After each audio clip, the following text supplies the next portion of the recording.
which this is the first in Showdown history. We have two players on the same team, which I hate. I hate this concept. I don't like that you put this in my text message thread. I hate this. I'm just gonna But it's hate it. real. It's so real, though. People are asking, do I start Walker? Do I start Charbonnet? I have both because I have the handcuff, but they can only start one.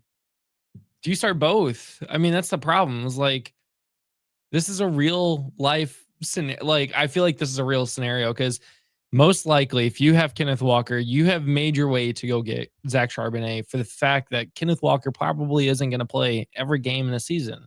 You want Charbonnet because Charbonnet is also very good, but Charbonnet has also been stealing a lot from Kenneth Walker. I mean, Kenneth Walker is down to 50% snap share.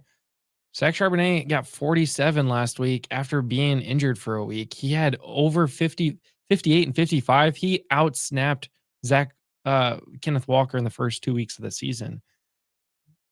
Yeah, Walker has done better in the 2 weeks that Charbonnet was injured, but also, like, you can't deny that they also lean heavily on Charbonnet.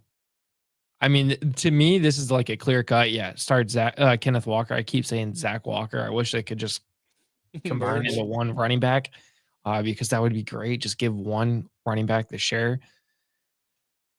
But even with Charbonnet increasing his volume, right now I'm gonna go with Kenneth Walker. He's currently more healthy than Charbonnet. I'm worried about that goal line work that Zach Charbonnet gets in the red zone. That's where he gets his touchdowns. Why are you worried about that? Goal line touchdowns? Why are you worried about that? Why am I worried about goal line touchdowns? Yeah, why are you worried about the goal line? Who else is getting the I'm just asking. Oh, he is? Because in my calculations, they both have 2 goal line carries each. That's my calculations. That's my research. That's my I don't know if I'm still alive or not because my computer completely froze. But yeah, they both have 2 goal line carries each. What if? Hear me out. What if the answer is neither? What if the answer is bench both of them? Try to find a better. Now that's not the premise of the show. That's not the show. I understand that's not the show. But when have I ever followed the rules here? No, I'm going to make a pick, but let me just break it down to you because they're playing Tampa Bay. And if you want to play Tampa Bay, you better play the running back that's going to catch the ball out of the backfield and get yards in the receiving game. Because I can tell you this. As a matter of fact, I'm just going to list these players. And you tell me who had the most rushing yards against the Buccaneers. Tyler Algier, Bijan Robinson, Nick Chubb, Braylon Allen, Breece Hall, Saquon Barkley, A.J. Dillon. Who had the most rushing yards? That's a lot of players that you just... I was expecting like 3 players. Okay, Saquon. Then I'll just name the studs. Bijan, Chubb, Breece, Saquon. I want to say Saquon, but I feel like you're going to be like, it's actually Chubb. You're actually correct because it's both. They both had 43 rushing yards. The fact is, Saquon had 19 carries to get there for 2.3 yards per carry, whereas Nick Chubb had only 12 to get there, which is 3.6 yards per carry. The bottom line is nobody's rushing on the Buccaneers right now. Not one team. Nobody. Not even the precious Philadelphia Eagles. But they can throw. Bijan, 24 yards on the ground.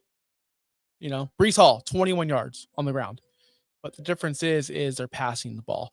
Bijan had 100 yards receiving. Breece Hall had 31 yards receiving, which wasn't much, but Saquon had 31.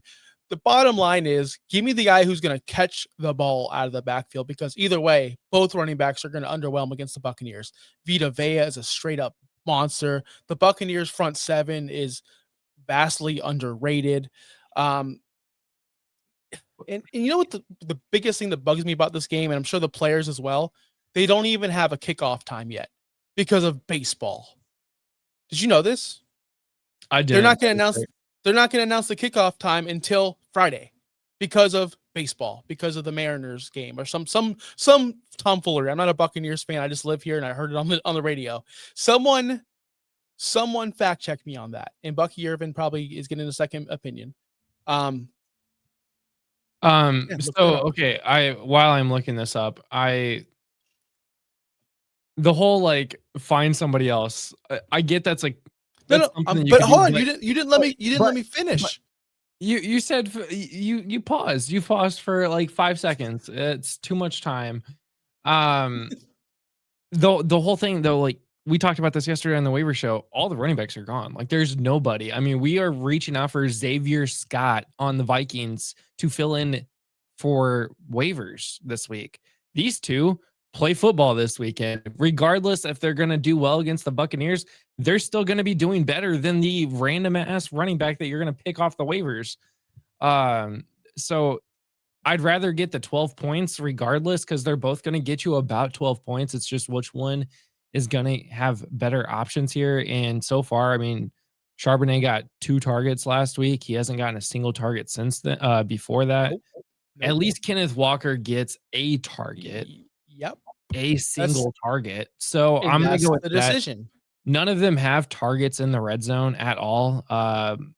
Kenneth Walker has 11 rush attempts. Zach Charbonnet has 10, but Walker's also 3.9 yards for those, and Charbonnet is only at 1.7. Both almost equal at touchdowns, 3 and 2. It's just Kenneth Walker has the upside here. Stay with the course. Don't go with Charbonnet yet. I do think this offense is leaning more towards Charbonnet. But man, when Walker is healthy, he is a very consistent middle teens running back that's going to get you points more than Xavier Scott or No, you're right. But Rashad White. Like, I don't know about that. But all that being said, I'm going Kenneth Walker. His attempts are going up every single week. He started with 10 against San Francisco rushing attempts. Then he had 13 against Pittsburgh, then 16 against New Orleans, 19 against Arizona. His usage, like his snap share might not be there, but when he's in the game, he makes an impact. And yes, he's going to be involved in the passing game.